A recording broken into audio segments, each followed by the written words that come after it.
Welcome back to Louisiana. I am Samuel, and today we are back with another knife. This time, if you notice, it is a blue box, which is from Benchmade, and it is the 940 Osborne.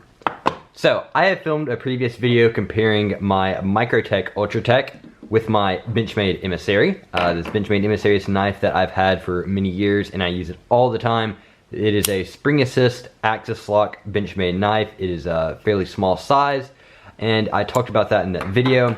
And I compared it with my Microtech Ultratech. This is an out the front knife made by Microtech Knives. It's a very interesting knife. It's a lot of history, a lot of cool stuff about it. But today we have got our hands on a Benchmade 940 Osborne. So this is my uncle's knife. He got it. He whacked it open one time, pulled the knife out, flipped it, put it back in the box, and handed it to me and said, "Film a video with this." So that is what we are doing today. I'm really excited to talk about this knife. There's some really cool stuff about it. This knife has a huge amount of history, and there's a lot of interesting little quirks to it. Yeehaw! Just looking at this box, we see CPM S30V. That is the steel this blade is made out of on the 940 Osborne. In fact, it is the same steel that this Benchmade Emissary uses, S30V steel. And if we look on the other side, it says manual open. This knife is not spring assisted like either of these are. This is a spring assist open, and this is a out the front opening knife. And this is a manual opening knife, but we're about to pull the lid off and look at this Benchmade 940 Osborne. Here it is in the Benchmade microfiber cloth bag. Take it out, it has all the generic Benchmade stuff. You just have your little packet that it has some information about the knife, how to care for it. We're not interested in that. We are interested in this knife itself. So here we go. This is our first time looking at this 940 Osborne. Has the axis lock little piece of paper. We don't need that. We need this knife. So here it is, the Benchmade 940 Osborne. This has the green scales, and it is non-assisted. So if we notice, it has a little colored ridge on the back of metal. These are aluminum scales. In fact, just holding it, it's an extremely light knife. From my research, I've heard it weighs 2.9 ounces. That is extremely light in the knife world. If we do compare it to the Emissary is a little bit lighter because this Emissary is an extremely light knife, an extremely small knife. It is a little bit smaller than the 940 Osborne. So this is a slightly larger knife than this Emissary, but if we compare it to the Microtech Ultratech, it is still a little bit smaller. This is pretty much a mid-range pocket knife. It's just, a generic sized pocket knife that people are going to be carrying. It's not overly large, and it's not so small that it doesn't fit in your hand, like some people have complained about the Emissary. But we're about to open it for the first time, and like I said, it is not spring assisted. Definitely have to get better at that.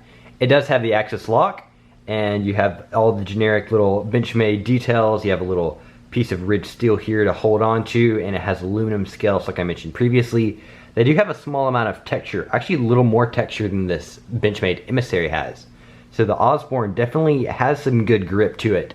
And here's the interesting thing you've probably noticed, the tip on the blade. Let's start talking about that a little bit more. Ooh, that was a perfect opening there. So this blade has a special tip that you probably don't see on many knives. In fact, let's compare it to some of these other blades. On this Benchmade Emissary, it has this very sleek blade that goes all the way down to the tip. It's just a perfect little arc all the way. Then on this Microtech Ultratech, we have a blade that's a little sharper at the end. It comes up, but then it's pretty much flat all the way on the top side of the blade. This is called a Tanto point, where it's just one angle up. Now, on this Benchmade Osborne, this is called a reverse Tanto, where the top of the blade comes down to meet the sharp side of the blade. And this right here, this knife right here, the 940 Osborne, is actually not an original knife. This is named after the guy who initially designed an Osborne knife, and I'm going to show you a picture of the original one. So this right here is the original Osborne knife. If we do zoom in on the tip, we can see it has that very distinct tip called the reverse Tanto. And this knife here was not produced by Benchmade. This knife was actually designed by a man named Warren Osborne. Now what Warren Osborne did was he worked on a ranch, and he also made custom knives as a little bit of a side hobby. He would get an idea in his brain for what kind of knife he wanted to make, and he would make it no matter how crazy it was. Well, the knives he made influenced Benchmade to get in contact with him, and they began producing knives together. Warren Osborne gave them his idea for this special tip that he made on his custom knife to be used as a tool. Because if we think about it, a normal knife, you just have a sharp blade you can cut things with, but if you try to do any prying or use the blade as a tool for any other purpose, you start having issues. You break your blade, you bend it, and you chip it. It's not that great. But this guy, Warren Osborne, he worked on a ranch and he wanted a knife that he could do all sorts of stuff with. So what he did is he made this tip, like I showed you on his original knife, called the reverse Tanto. He could use it to pry on things, he could poke around on stuff, and what he really used it for was cleaning out the hooves of his horses. So it was a all-purpose blade instead of just built for cutting. And if we look at the top of this blade, we can see how it gets a little bit thicker right around that reverse Tanto tip. And that is to prevent it from snapping at this point. It is a really strong blade. It will not break under pressure if he uses it to torque on something. If you look at this other knife, like this Emissary, it keeps getting gradually thinner down till you get down to the point, but not so with this Osborne. It is built for nothing but to be a strong blade that you can pry around on stuff with. If we talk about it a little bit in more detail, the blade on this knife has the reverse Tanto tip. It is 3.4 inches long. It is a pretty long blade, especially if we compare it to this Emissary. We can see how much longer the blade actually is. The entire knife is 7.87 inches long when it's completely unfolded. And once you have the blade in, the knife is only about 4.5 inches long. And like I said, it is very light, especially if we compare it to the Microtech. The Microtech is a little bit heavier knife because it has to have housed all the mechanisms for the out the front blade, unlike this, which is a very simple design. One thing that is really popular about this knife is that once you flip your blade out, it is easy to get it back in because you just have to pull back on the axis lock, and because there's no springs, the blade just flops back into place. That is actually a very big selling point on this knife, because most spring assisted knives, after you open them, you can't just pull back your locking mechanism and then have the blade flip back. You have to actually put a lot of pressure down to compress that spring. If we compare it to the Microtech Ultratech, this knife completely avoids that problem, because with the mechanism you can push the blade out, and with the same movement you can pull it back.